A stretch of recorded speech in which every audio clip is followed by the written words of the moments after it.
Welcome to The Point. As we get ready for another very important election, we're going to spend this entire show talking about the election process in Michigan, and specifically right here in West Michigan. Happy to have with me again the Kent County Clerk, Lisa Postumus-Lyons, and from Ottawa County, Justin Robach. Thank you both for being here, because I know at this point in this election cycle, you've got many better things to do than sit and talk to me. But it's important to have these conversations because post-2020, we have seen a lot of scrutiny in our elections process. Not all of that is a bad thing. Certainly not all of it has been based in fact. But given, and from my perspective, this is the most scrutiny I've ever seen people putting on elections. Correct me if I'm wrong, but I think this election will be the most watched of my career, simply because of what's happened over the past couple of years, lingering suspicions from 2020.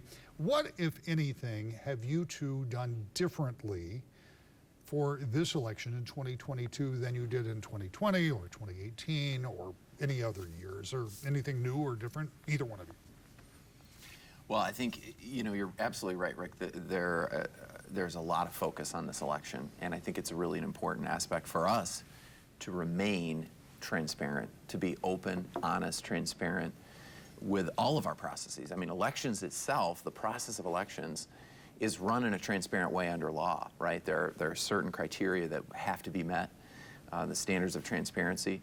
But in a sense, I think we're recognizing as election officials, this is really important. I mean, our communities need to be able to see that we are actively engaging in being upfront and honest and transparent with how we're doing the process. And so for us, it's meant more engagement on the level of, for example, we've held a couple of town halls leading up to this November cycle where we've just answered questions, making ourselves available to answer questions, public accuracy testing of election equipment, making sure that's accessible and that people know where they can find that and where they can find answers to the questions that they have. So it is really important that we're engaging in that level. Yeah. Lisa, I know that you too have done the testing of equipment, and you invite people, you post it everywhere so people will know. I don't know what kind of turnout you get, but if people are really interested, they can see that. Absolutely. In most ways, we're running this election the same way we run every election, and that's according to the law, and it's transparent. But that transparency really is key, and ever since 2020, we have made extra efforts to be transparent and to invite the public to come in and participate and observe in the processes, both pre-election, on election day, and post-election day.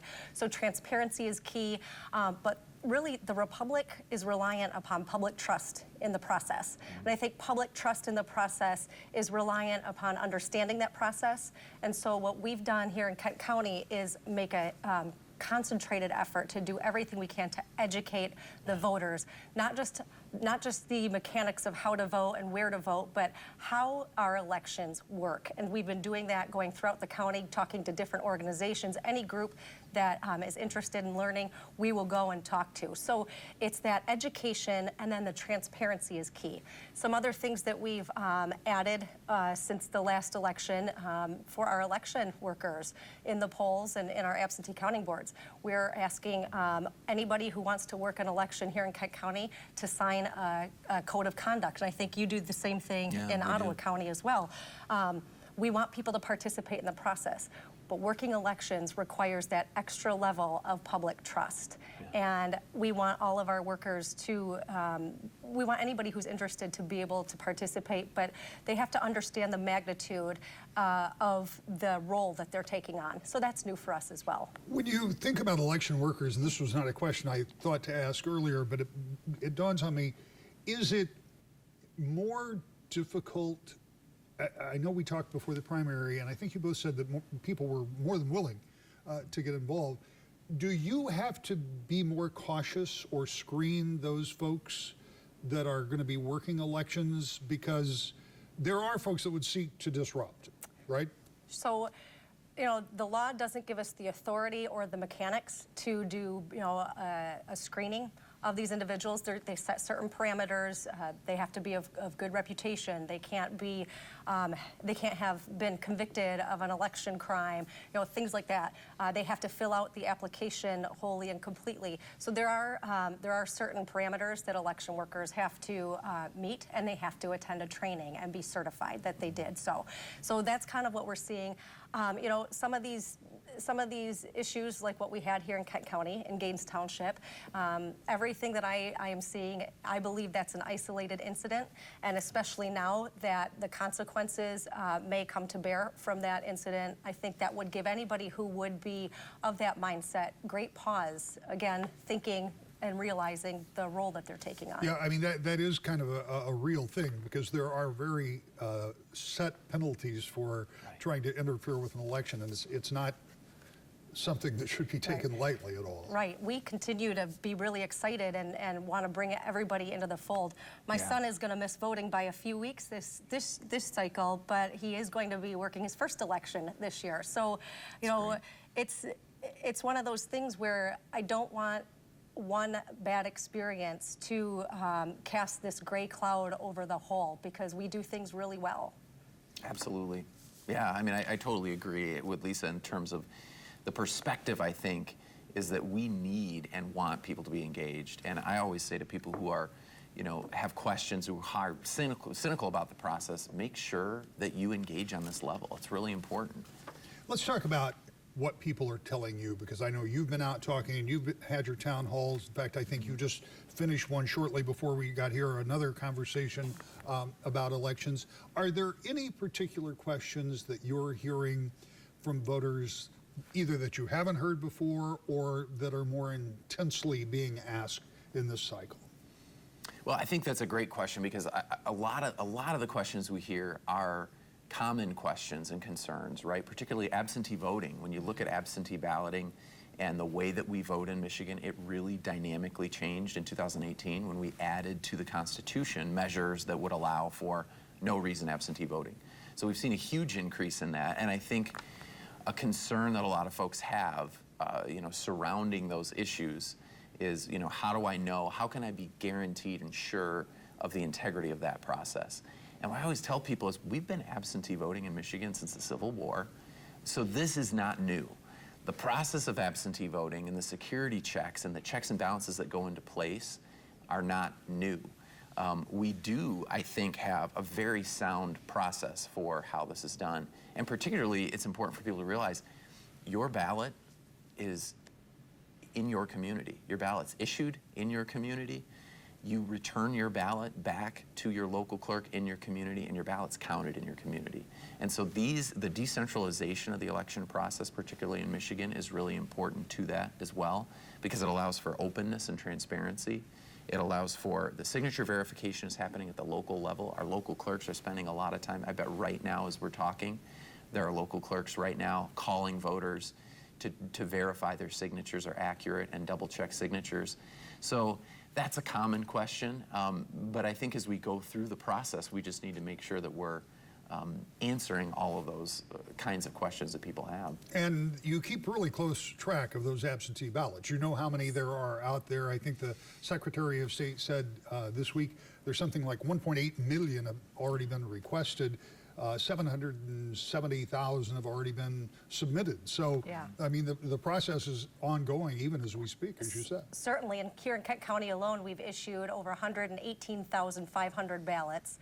We've had 58,000 of them returned already. We get a high rate of return in the mid to high 90s, so those will continue to be coming in. But I think it's really important that voters know Michigan will never send you a ballot unless you have signed an application requesting one, because that signature verification on the application before a ballot is issued is really critical. It's a crown jewel in our checks and balances for election security and integrity. And then on the back end, the signature on the absentee ballot envelope, when you turn that back in, is also verified before that ballot is accepted and counted. And so it's really important, again, part of the checks and balances, that we are making sure voters know how the process works. And, we have instances where a signature might be missing, our local clerks will call them and try and, hey, did you send this in? Did you forget to sign it? You know, they'll work to rectify the situation as it may be. But if the signatures don't match and there's a suspicion that fraud has taken place, they will forward that on to local law enforcement. So I'm talking to moms, I'm talking to dads, I'm talking to spouses. Whatever your intention, do not sign an application or a ballot without it being yours. And one of the things that caused some confusion, I believe, was that in 2020, because of the pandemic, the Secretary of State proactively sent out ballot applications, not ballots. And in some households, including mine, the application came to someone who used to live there. And that created suspicion in the minds of some people. But just to be clear, had I, and I most certainly did not, had I taken that ballot application and signed a signature and sent it in, it would have been flagged at that moment because there's no way the signatures could have matched. So I think that's an important point because for, as you say, we've been doing this in the state for a long time, absentee ballot, but a whole lot of people haven't been. Right. Because it has not been no reason until recently, and that's where we see that big input. We've only got about 60 seconds left in this segment, but quickly, every 10 years there is redistricting. Every 10 years people become a little confused about where their district might be. I would suggest because of the way that districts were wholesale changed during this cycle, I have encountered people that have been confused by that. Has that created confusion for voters? A little bit of confusion in terms of knowing who their elected representative or congressman is going to be. We've seen that. But the most confusion we saw, I think, is again because of what happened with the Secretary of State mailing unsolicited absentee ballot applications. We always, local clerks will mail out voter ID cards to indicate to the voter where their new districts are, where their precinct is, that kind of thing. And again, that kind of, because of what they experienced with those applications, it really created this sense of wondering, why am I getting this? This isn't for me. These people have moved. And that's part of how we maintain, the local clerks maintain and update the voter lists, is by sending those out and receiving those back or what have you. Absolutely. Have you had questions about redistricting? Yeah, you know, I think, as Lisa was saying, some of the confusion over who is it that I'm voting for, right? And we've been really quick to direct folks to a couple of resources, michigan.gov/vote. If you have questions about where you go and who is on your ballot, great resource to just connect with. We have resources on our website as well, but it's easy to find that. And I think, you know, it's important to be as prepared as possible, right, going into the voting booth, because there's so many candidates on the ballot. A lot of candidates, a lot of proposals, even at the local level. And so michigan.gov/vote is a great resource to make sure that you kind of have that sense of where you're going. We've got a lot more to talk about, and we'll do that when we come back to the point. Welcome back to the Point. We're talking about elections this morning with two county clerks who know the ins and outs of what it takes to have a good, safe, reliable, balanced election. And Justin Roark from Ottawa County, Lisa Lyons from Kent County. I want to start with you. We know, we just talked about in the last segment, the large number of absentee ballots that have been requested. And I know you can make a calculation. This is not a solid number. This is your estimate. What percentage of votes do you think will be cast before Election Day? That's a great question. I assume we'll be somewhere around the 50% mark. I think, you know, in 2020 was really interesting because in the August primary for us, we had a 68% absentee turnout. And that lowered a little bit as more people obviously participate in a general election. We were about 56% in Ottawa County specifically. So my guess is that we're somewhere around that 50% mark, maybe a little bit lower than that. But obviously a lot of people are choosing to vote that way. It's a convenient way for people. Makes sense for them to be able to research issues, and a lot of other people like going into the precinct. So we're kind of split in that. So for here in Kent County, I really believe this election is going to be kind of the new benchmark of absentee voting expectations. And I say that because you know, for the last 15, 20 years, we've been seeing a steady rise in absentee voting participation. And that kind of capped at 23% in the last gubernatorial election. So we often compare one gubernatorial election to the last. So there was 23%, But you can't compare that because that was pre-Proposal 3, of 2018, no reason absentee voting. Then the next larger even year election is 2020, where we had 60% absentee participation. In the middle of a pandemic, yes, right? you cannot. We can't really use that as a solid gauge either, because it was the first time we were implementing statewide elections with no reason absentee voting. It was in the middle of a pandemic, and so it was really one of those things where you just there's no normal at that point. But we did see in August 50-50. Half of our voters voted in person at the precincts, half of our voters voted absentee. And I expect we may see something similar there. I'm not sure we'll get much over 50%. I don't think we'll see that 60-70% anymore, but it's entirely possible. But based on what I saw in August, I'm thinking of 50-50 turnout, similar to what Justin says. I mean, as of right now, we're already at maybe a 10%, 11% turnout based on the absentee ballots we've received already. So the next question is really news for Rick. Because on election night, I'm going to be standing over at that big wall, and I'm going to have all these great graphics, because our guys do a great job with that, and there aren't going to be any numbers in those graphics because it's going to take a while for returns to come back in. And that is largely because of prepping and getting the absentee votes. And if half of the votes have to be prepped and counted, you've got a couple extra days this time around, but they all have to be prepared and ready to go, and that simply takes time. Right. We have, in Kent County, only 2 of our jurisdictions are using that early pre-processing for those 2 days before the election. Grand Rapids, the city of Grand Rapids and the city of Wyoming will be doing so. The rest of them are going to be operating business as usual with their absentee counting boards. But I like to tell people it takes time to count your vote. We want people to be patient, and we're going to report the numbers as we get them. When I know results, you'll know results. But I'm not going to sacrifice security and integrity for expediency and speed. So we're going to work as efficiently as possible, but make sure that voters have this expectation that it's going to take time to count your votes accurately. So I expect our results in Kent County anywhere, to take anywhere from around 24 hours or so. It'll be sometime on Wednesday where we'll know the results. Secretary of State was here not a couple of weeks ago, and she said maybe Wednesday afternoon, maybe Thursday morning. What's your take on how long it's going to take to get these done? Yeah, I think, Lisa made some very good points. It is about accuracy and integrity, and it's not about speed. And so that is what our whole focus has been, our focus in training, the focus of our local jurisdiction clerks as they are prepping for this process as well.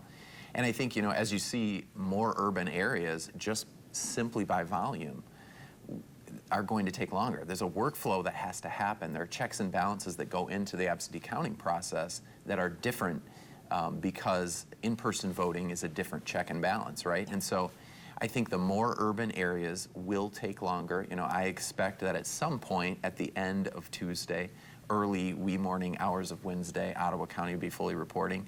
But our largest jurisdictions, for example, are Georgetown Township on the east side, and then Holland, City of Holland, and the Holland area on the west side. And I think they're very prepared. They're going into this knowing, I think that 2020 was a high watermark, as Lisa was saying earlier. And so we've been through that watermark of being able to count a high volume of absentee ballots, right? But the more ballots you have to count, the more time it's going to take to count them. And it's important that voters understand that. I'll ask you both, and this is a short answer. Once you start counting ballots, will you continue until you're done? Or if it gets to be 4 o'clock in the morning, you're to say, we're going to wait, we're going to come back and finish this later? Yeah, ballots are counted until we are done counting, and I think that's a really important element of it too. And that's why, the pre-processing option is a great one for the jurisdictions that have decided to take advantage of that. I think it's important, for accuracy and for transparency, that people can come and observe a process that's happening, and instead of in the middle of the night, that they can observe the day before, recognizing that jurisdictions, across the state have kind of weighed that out and said, you know what, our process is working and we want to stick with that. I totally respect that. But I also think it's important in the long term that we look at solutions. If this is the way our voters are going to choose to vote, we need to make sure that we're giving enough time and enough attention to the fact that we can be doing this in very public, transparent settings prior to the election. And what about you? You start, you're going to just keep going until you're done. Kent County's all in. We bring cots. We bring cots to the office, and we don't end our work once we get all the results relayed to us. Once we report those results, we need to receive all the materials from our local clerks and things like that. So it really is important. Once we begin counting the votes, we remain counting the votes until all the votes are counted. And when you talk about that other information that you have together, that's the important part for the certification. So when the Board of Canvassers goes back and takes a look, election results are not final until they are finalized and have been certified. And just to know that there's another step after voting. Okay, it's election day. What do people need to know before they head to the polls? Because every year somebody has a question. We get them, you get them. So what can you do to tell people as they're heading off to the polls if they haven't voted absentee? There's a couple things that I want voters to keep in mind on Election Day. First of all, elections are run by your friends and your neighbors. They're bipartisan. Republicans and Democrats are in those polling locations, making sure the election is administered according to law and in order to be held accountable. So just know that this isn't coming from on high. These are people within your community that are running the elections. I think we've started to see a little bit more, and voters have been a little taken aback by electioneering and campaigning at the polling locations. I want voters to make sure that they know that is not allowed within 100 feet of the entrance of the polling location. But beyond that 100 feet, that's something that's absolutely allowed, and you may see that. So don't be caught off guard. Right. If I'm not on a public access, if I have a private property, I can have a 4x8 sign if it's 101 feet away from the polling place. That's right. And then one other thing I want voters to remember: bring your ID. We do require a voter ID in Michigan. However, like it or not, if you don't have one, you are able to receive a ballot if you sign an affidavit of identity saying you are who you say you are. What would you tell folks getting ready to vote if they haven't joined that 50% or so that are voting absentee? Very good advice from Lisa. I think, I would say make sure that you have your ID with you. It makes the process easier and smoother.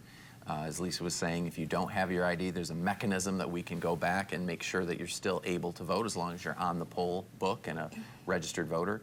And importantly, prepare to go into that voting booth. There's a lot of candidates on the ballot, so michigan.gov/vote is a great resource as you go in to recognize there's a lot of offices to choose from, a lot of offices to vote on. And it's important to make sure you're And I know some prepared. people can be a little intimidated when they go in and vote because it's a big deal. If you screw up your ballot, if you make a mistake, go and talk to the Absolutely. election workers. They will spoil that ballot. They'll issue a new one to you so that you can cast your vote properly.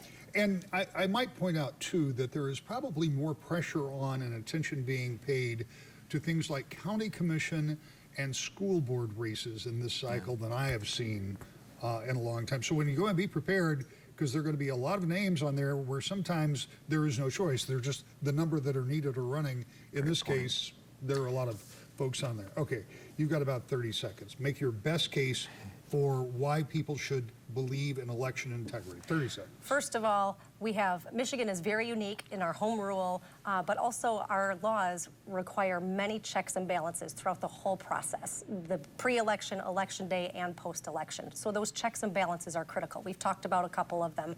But really, don't take my word for it. You can trust me. I'm going to teach you everything you want to know about elections and maybe even more, but don't just take my word for it. Come and see it for yourself. There are so many opportunities for you to get involved, to observe, and to learn the process so you can have confidence because it's your election. Trust but verify. And you've got Into about that. 30 seconds. And in an homage to Ronald Reagan as well, one of the favorite things that I think about when I think of President Reagan is he called it the everyday miracle of the democratic process. And this is what I love about this job. We have 30,000 election workers in the state of Michigan. These aren't your neighbors. Your mom, my mom is an election worker. My friends are election workers. My neighbors are election workers. This happens in your community, and you can trust what happens, and it's transparent. Thank you both so much for coming and shedding some light on this very important election. Good luck. I appreciate you taking the time. We're back with more To the Point in just a moment. That's all the time we have for this week. We'll see you next week. To the Point.